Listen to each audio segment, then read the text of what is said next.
Madam Speaker. At the time of adjournment for tea break, I was just indicating to the nation that we have finally consummated the debt restructuring. It is done. The Diggers newspaper has echoed my sentiment. It's done. It's not me who's going to say this. It's the Diggers newspaper. PF leaders are bitter. They were praying for debt restructuring to fail. It's not me. I'm just reading what they have written. It's the news diggers. And the people of Zambia are reading what the news diggers have said. That the PF are bitter. They wanted the debt restructuring to fail. But it's done. We are not going to talk about the debt restructuring anymore. Congratulations, Minister of Finance. I see you. May you live long. So that those other people can start rolling and crying kaleidoscopic tears. And so that their bitterness can be noted by the people of Zambia. Madam Speaker. Order, honorable members, order. Madam Sorry, Speaker, I was also responding to the concerns. What is it exactly that you're skeptical about? Because it is not what they are saying it is. We all want our debt to be restructured. Let's not miss our ways over that. We all want, because it's progressive for our country. We are coming from a place where, right now, if we had all things in one place, we should be discussing the details. How is the restructuring? Have we restructured well? Are we getting a good deal? Unfortunately, looking at where we are coming from a place where we celebrated a debt restructuring some 4 months ago. People were at the airport dancing. It was done and dusted. Again, the president has told the country it's done and dusted. How many times is it going to be done and dusted? How many times are we going to restructure? Because if you look even at the actual document, we're also wondering where the president is getting that information, because the actual document, as it is posted even by the London Stock Exchange, not the one they cooked up and circulated, no, the actual one, which is even right now on the website for the London Stock Exchange, it does not say our debt restructuring is done and dusted. No, that's not true. Okay. So from where you stand, Mr. Kasonde Mwenda, maybe let us just take a little bit backwards. What exactly is Zambia's debt situation currently? What really is the status quo as far as Zambia's debt situation is concerned? I'm so grateful. You know, these are the questions that are very important, and I think every Zambian by now should have known, not from me, but from the government. We should have all been informed by our able government of how it is progressing with our debt. Now it has to take us rocket science. It has to take us gymnastics on the internet. Google search, ask, call people for us to have information over our own debt. And when our government comes to inform us, it comes with economical information. It gives us just the tip of the iceberg, and it leaves the real bunch of information still submerged in untruthfulness. So what is happening right now, as by 2020, our record for our debt was standing at a whopping $12 billion. Okay. What happened a few days ago, which unfortunately is being passed off as debt restructuring, done and dusted, which is not true an inch. We're not done and dusted. And I would challenge listeners and even you. Today you said done and dusted. I hope it doesn't come back and say done and dusted, dusted. Because I don't know how many done and dusted is going to do, because this is not done and dusted. We are very far away from done and dusted. To give context of what happened, Please, if you look at the document. Done and dusted. Yes. What happened is a minuscule. It's a small, for lack of better terms, it's not even reached at a point where we can say it's a done deal, or it's even a deal. It's not a deal yet. What happened is that we have this debt that we got, which part of it is from private creditors and part of it is from Eurobond. So now what happened is there's communication from what is known as the OCC, Official Creditor Committee. This Official Creditor Committee represents those bondholders, the owners of the money for the bonds, not all of it. It's just $3.5 billion. They represent that, and that in numbers will tell you that is 33% of our debt stock that we need to restructure, 33%. And what they have indicated in a document that I can read for you even right now is that they are saying that this proposal, for lack of better terms, is subject to confirmation and also legal obligations. So it is not a binding document. It's like there's a committee that is representing bondholders comes to you and say, okay, we are going to discuss this debt. And these are the preliminaries of our discussion. So now this will go back now to the bond owners. The people gave us money and say, okay, this is what Zambia is proposing. So what do you think? So you don't just meet a committee and you go on jumping. Even when the committee has said what we have done here is not binding. It's not binding at all. There's no legal implication whatsoever. It's just a proposal. And I wish President Hakainde Hichilema would have waited, because we still haven't talked. 67% of our debt is under-restructured. Even this one they are passing off as restructured, it is not restructured. Let them show us even a single document that says it's restructured or it's agreed or it is. There's so much misinformation. Unfortunately, even the media, some media houses have picked off and are running with it, when in fact it is not true. It's not an inch true. Okay. All right. So while you say it's not true, but at least you've given us a percentage, which according to you say it's about 33%. Yes. Isn't it at least a step further towards debt restructuring? And maybe let me also ask this way. Will this then maybe lift the risk profile for the country, or will this reduce the risk profile for the country? And if it is, then why then are you skeptical about it? Look, this is what I'm saying. There's nothing signed. 33 is not that 33 has been signed. No. The bondholders, the OCC, represents 33% of our debt. That's 1/3. Meaning if we are 3 people, we have bond owners. So it's not like we have got 33 in the bag now. This club, we have got, no, we don't have anything signed yet. It's not even agreed yet. So to use an exaggeration. There are no any positive indication in this regard? There is a positive indication. The positive indication is that they have accepted Chupo. If you tell somebody, I would want to marry you, can you go now on social media and publish that I've married Chite and Chite? They haven't even met the parents yet. So what has happened is now that we haven't even had the bondholders now agreed to our proposal. They haven't yet agreed. So for us to start using words like done and dusted, let's celebrate, it's now in the bag, Kachonge, correct, that is not true. There is nothing signed at this moment so as regards. regards. So if you are in the driving seat, how different would you do things? Thank you very much. You know, leadership, it's not like we are begging the UPND to give us information. They owe it to the Zambians. We are all stakeholders. This is our debt. It's not theirs. They're not even the ones that borrowed it anyway. So what we are saying is that they should be telling people the whole truth. Okay, but then we have moved from here to there. Not you move one step and you say, no, I've covered 50 kilometers. The journey is even almost done. And yet that's when you're starting the journey.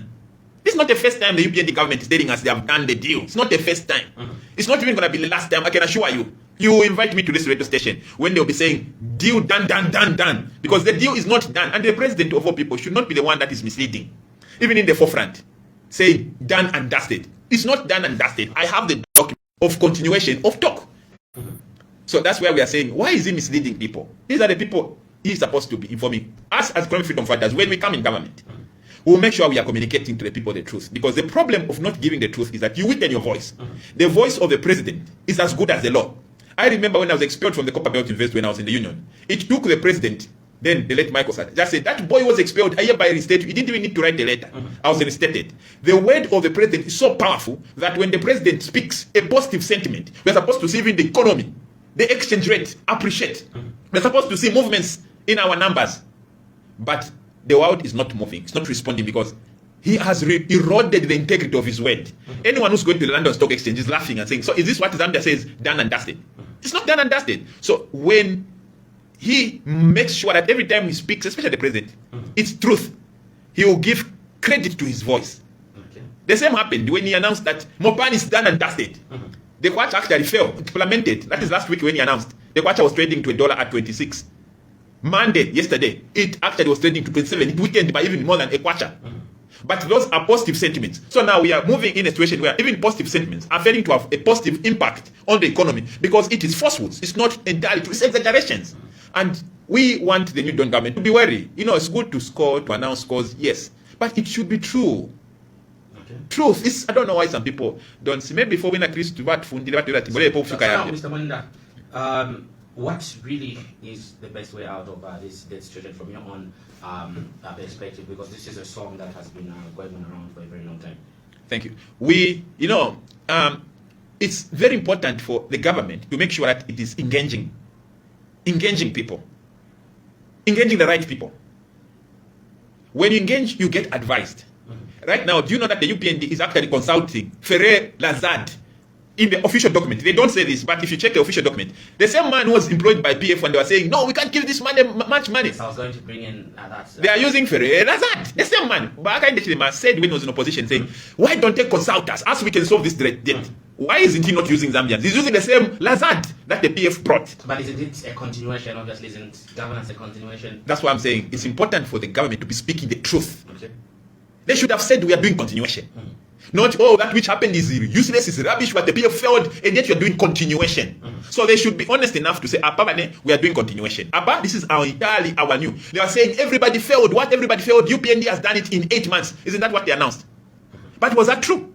That wasn't true. They were actually using the same Lazard who was sourced by PF. So how is it that you have done now in 8 months what everybody failed? No, it's not true. So one thing we are emphasizing is that to develop a country, you cannot build a country on a foundation of lies. You need to be transparent. That way you'll be advised. When we come into government, we'll make sure that the Zambian people are moving with us. We are informing them. Even when we fail, we'll tell them, Apa, takangiwa. Because right now, where we are in earnest is that this is when we have opened our discussion with 1/3 of our creditors. That is the true position, not done and dusted. We have opened, and there's a proposal.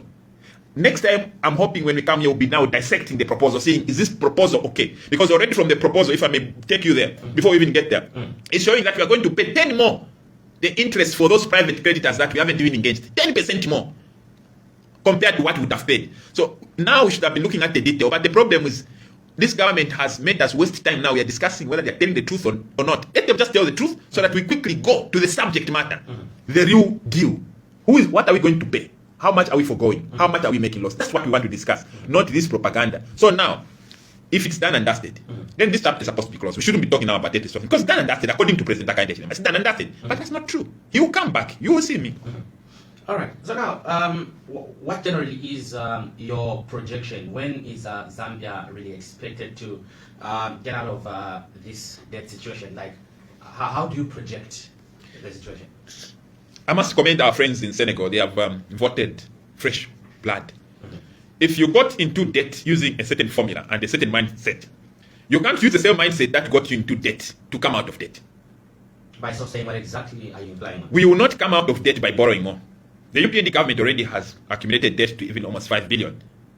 And they're trying to get us out of 20 billion. They are already... Do you have the data to sustain your yes, it's even on their website. This is not contestable. So what I'm saying is that we can't use the same method that got us into debt. Look, Zambia is predominantly resource awash. We have got natural resources. That is our comparative advantage. No matter what they tell us, focus on this. No. Our comparative advantage are our minerals, our mineral resources. Look at our friends in the Middle East. They have leveraged their advantage with their oil and have developed. Now, if Mama Tibeba, we need to start with our minerals. Nothing. And the only way you can get revenue from our minerals is if you own them. How can you get money from the minerals that you don't own? We don't own our mines. We're even celebrating by selling a stake of 51. We are celebrating. I think that kind of thinking just deepens us into our misery. As economic freedom fighters, we will make sure, and this will be our priority, to bring ownership to Zambians. Zambians should be involved in the prospecting of our minerals. We are qualified. They have got UNZA School of Mining has been open since 1972. It's been running. We have got enough engineers. I'm an architect. I can design even a building like the Burj Khalifa. I can design anything. But you don't see opportunities because we give opportunities to foreigners. We have got. Mr. President, it sounds easier said than done. But why have such things never been factored in over the last 6 years? What do you feel could be the problem? Because it hasn't. This problem hasn't come under UPND. Neither did it come under PF. We had MMD. We also had UNIP. We need to make deliberate steps. You can't be 60 years after independence and you're still running to the West. That's being challenged in the way we are looking at things. We need to make deliberate steps. If we struggle to run our mines immediately after independence, probably we didn't have enough manpower. Now we have. Any child should get wind from the system. We have capacity. Some of us are very qualified. We don't see these opportunities. But we see foreigners that we come to teach work. Go in the mines. You find that Zambians are the ones doing mines. They bring those people they call expatriates who get paid more than 10 times their salaries. They are the ones teaching them the work.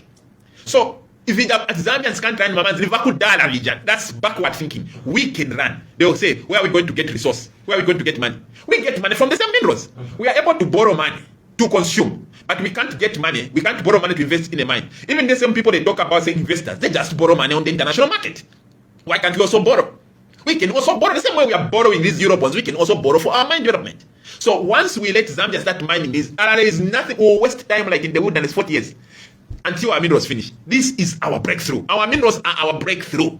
So with that said, Mr. Mwenda, some analysts have observed that with the issue of Mopani Copper Mines resolved, debt seemingly on the right track, though I'm alive to the fact that you are skeptical about it. KCM expectant, obviously there could be light at the end of the tunnel. With these three, it is projected that Zambia's economy could see a boom in 2025, and that I was reading, I think must have been an IMF projection. I think must have been last week or the other week, that Zambia could have the fourth, if not third, biggest GDP in Southern Africa. What is your thought to this school of thought? At the end of the day, we should love our country. And if you love your child, you tell the child, my son, you are failing here, improve here. When you genuinely even ask the IMF has got its interest to project. to protect and make sure they move to. Not long ago, check on the internet, the IMF even made a fake false declaration that our debt has been restructured. They had to retract and apologize. We are coming from that. Most of these people are even speaking here. I saw my sister Mzingamero and other people celebrating. They are celebrating government misinformation.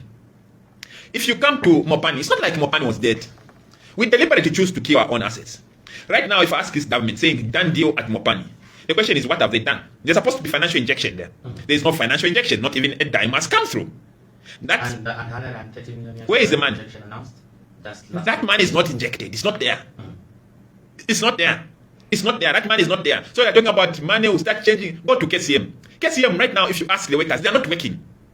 The main shaft is closed. They are just doing care and maintenance. So when they are talking, KCM Chongedwe, may I ask my president, my brother, what is happening to you? KCM sure is Chongedwe. It's a done deal. KCM is done. Are you sure? Are you sure? Are you sure? People have been laid off. People are not working at KCM. But an entire president is busy saying it's a done deal. You go to Mopani. Is Mopani a done deal? Honestly. Go to Mopani today, you'll find a done deal. It's insulting to tell you are healed when you know you're dying. It's like you go to a witch doctor, they tell you, you are healed of your HIV, but you're still feeling the pain. This is what is happening. Let's be honest. KCM is not done. It's not done. It's limping. The person who said that money, Ventata, is still looking for money to pump in. He said you bring 1.5 billion US dollars. Has he brought that money? No, he hasn't brought. It's another lie. All right, let's go.